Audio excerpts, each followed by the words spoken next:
Nada muda porque as pessoas estão sempre de prontidão na porta de suas rotinas. Precisamos desaprender técnicas, modelos, ferramentas, estratégias e ideias que deram certo um dia e aprender novas técnicas, modelos, ferramentas, estratégias e ideias que funcionam melhor hoje. O tempo passa.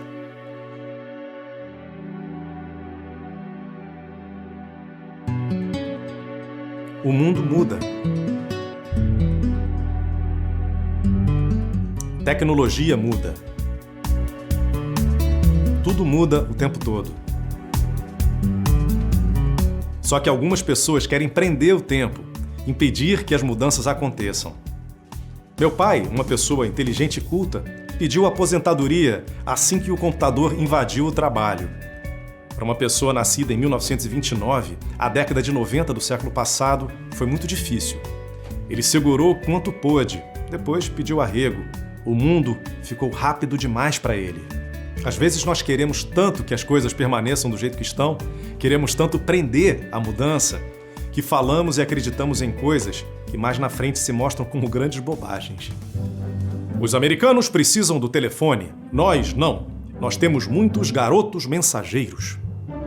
Essa frase foi dita por Sir William Preece, chefe da Agência Britânica de Correios, em 1876.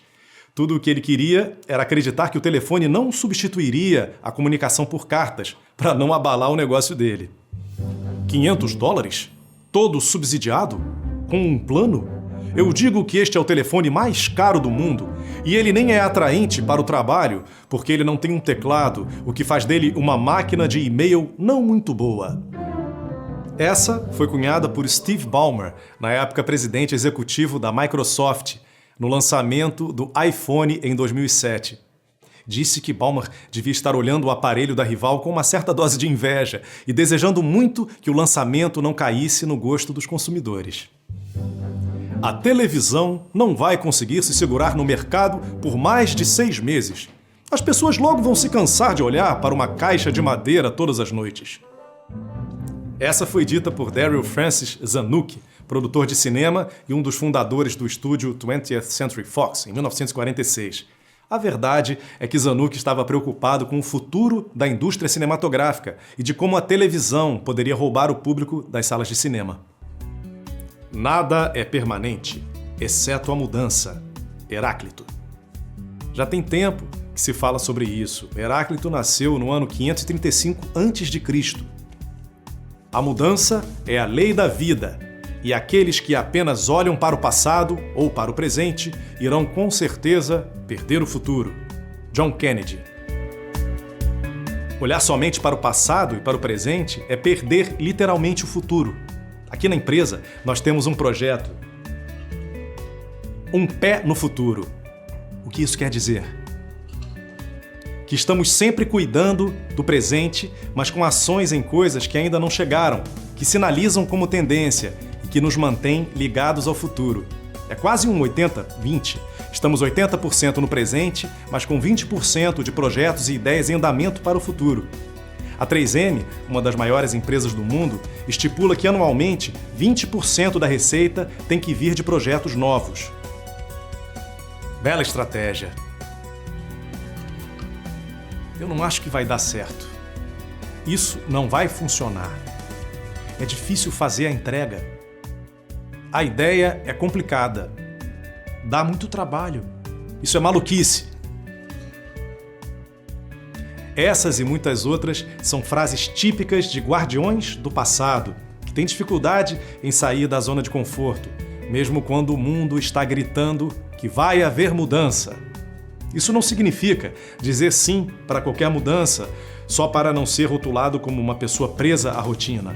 É fundamental ser crítico e colocar objeções em qualquer iniciativa. Só deve ser cuidadoso para tentar detectar se é realmente uma decisão racional ou se não é a emoção do medo paralisante. O futuro. Tudo quanto vive, vive porque muda. Fernando Pessoa. Se não mudar, morre. Se mudar, tem chance de competir. É uma boa regra a ser seguida. Uma empresa precisa estar em contínua mudança, de processos, rotinas, estratégias, produtos, serviços, tecnologia, canais de vendas e até de pessoas que não mudam. Mudar dói, mas dói menos do que quebrar no futuro. Tem gente que só muda quando é necessário. Só que mudar depois do fato concreto pode ser tarde demais. O bom gestor se antecipa à necessidade. Bom, vamos ver um exemplo. Um amigo, dono de agência de publicidade, aproveitou uma oportunidade e começou a fazer campanhas políticas. O negócio começou a dar certo e passou a ser a maior fonte de receita da empresa. No entanto, para ele não ficar dependendo de um único segmento, chamou outro sócio e propôs o seguinte: vamos aproveitar que a maré está boa, você fica tocando a campanha e eu vou abrir o setor de agronegócios. Pegou 20% do faturamento líquido, contratou gente, montou uma estrutura em paralelo e foi desbravar o mercado. 2 anos depois, já tinha vários clientes que são verdadeiros gigantes da indústria. Esse segmento já representa 50% da agência. Essa iniciativa dele blindou a empresa contra qualquer reviravolta política.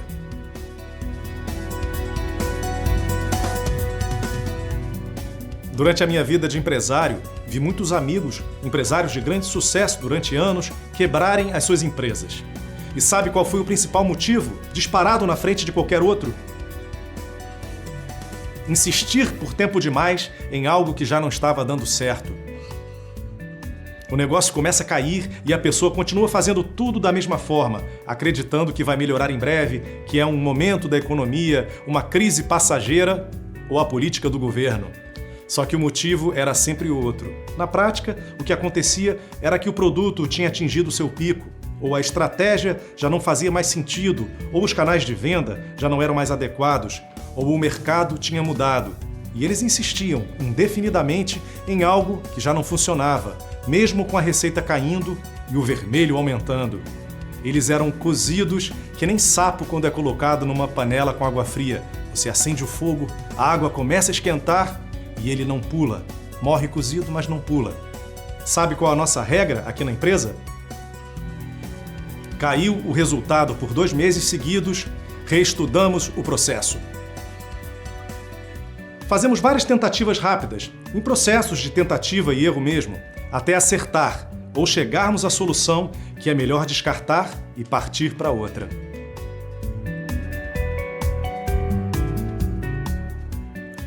O nosso corpo, quando apresenta sintomas, febre, azia, falta de apetite, dor no estômago, ele está avisando que tem alguma coisa errada. Você vai ao médico, ele supõe a causa e entra com a medicação adequada. Na empresa é a mesma coisa. Vendas caindo, pessoas descomprometidas, produtos com pouca aceitação, custos altos. Os gestores têm que agir imediatamente, têm que achar qual é a causa do problema e agir o mais rápido possível. E digo mais, esse é um processo sem fim, porque é certo que novos problemas vão aparecer em pouco tempo. Não dá nem tempo para os gestores sentarem sobre os louros de uma vitória, porque rapidamente as coisas mudam. Mas, em geral, o que acontece é aquilo que falamos há pouco. O negócio começa a cair e a pessoa continua fazendo tudo da mesma forma, acreditando que vai melhorar em breve, que é um momento da economia, uma crise passageira ou a política do governo. Pode até acontecer disso ser verdade, mesmo assim, ao invés de esperar passar, tem que fazer as mudanças necessárias para enfrentar esses problemas. Quando percebemos que crises são frequentes e chegam sem aviso, o que fazemos aqui na empresa? Pensamos em um formato anticrise. Transformamos o máximo dos custos fixos em variáveis. Produção. A produtora recebe os custos diretos de gravação, mas o lucro é um percentual da venda que fazemos, que é um bom percentual, e que no final dá bem mais do que se eles cobrassem tudo de uma vez. Vendas. Os parceiros de vendas recebem o dobro de comissão do mercado, mas não recebem nada fixo. Pessoal. Recebem um salário abaixo do mercado, mas todos têm participação nos lucros. Quando a empresa vai bem, todos recebem bem, mais do que receberiam em outras empresas, mas quando vai mal, todos recebem menos. O resultado dessa estratégia é que em 19 anos a empresa só ficou no vermelho uma única vez. Transformando o máximo de custos fixos em variáveis, a empresa consegue acompanhar melhor as subidas e descidas da maré.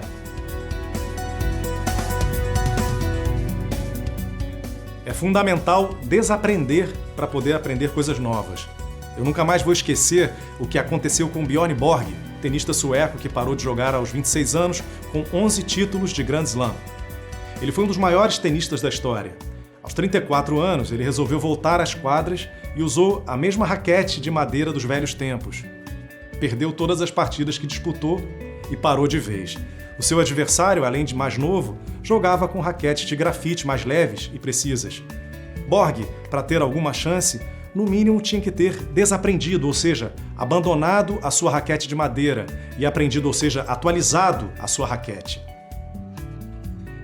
Precisamos desaprender técnicas, modelos, ferramentas, estratégias e ideias que deram certo um dia e aprender novas técnicas, modelos, ferramentas, estratégias e ideias que funcionem melhor.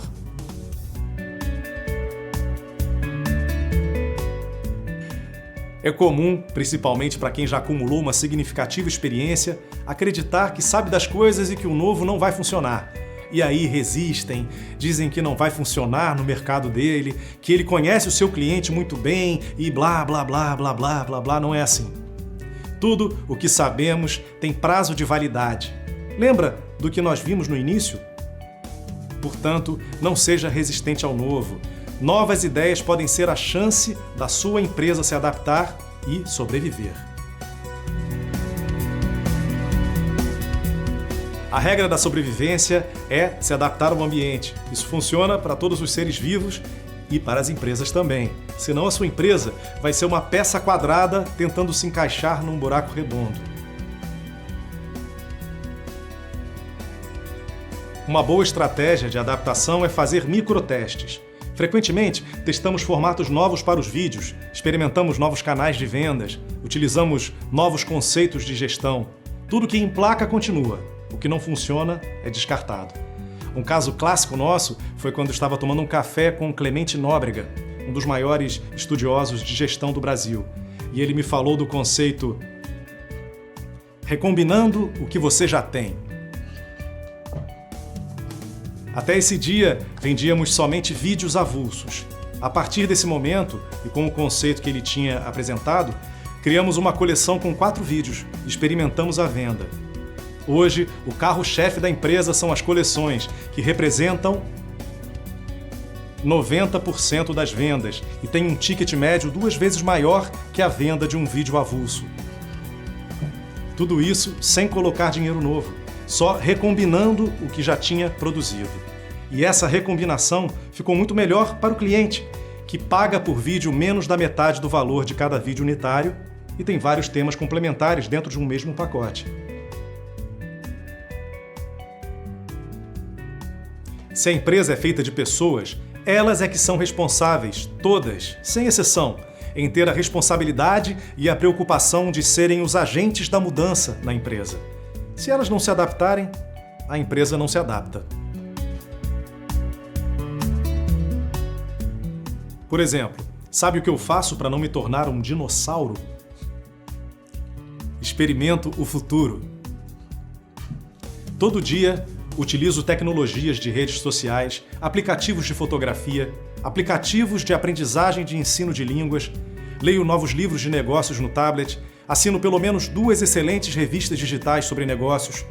Isso me permite acompanhar a dinâmica da vida e do mundo dos negócios. Darwin estava coberto de razão. Esse pensamento também é totalmente adequado para o mundo dos negócios. Você pode ser muito inteligente, ter uma excelente formação, mas se não se adaptar, já era. Não deixe para mudar quando for tarde demais. Começou a sentir dificuldades no andamento da empresa? Seja lá o que for, vendas caindo, atendimento ruim, processos ineficientes, qualquer coisa. Comece a agir imediatamente. Já falei no início do vídeo que temos em constante avaliação o processo Um Pé no Futuro. Nele, alocamos tempo, pessoas e recursos para acompanhar e experimentar o futuro, mesmo sem dar lucros imediatos, mas literalmente para ser um caminho de aprendizagem e implantação da cultura de mudança na empresa. Essa é uma das formas que nos permite criar um ambiente de constante mudança na empresa. Obrigado e até a próxima.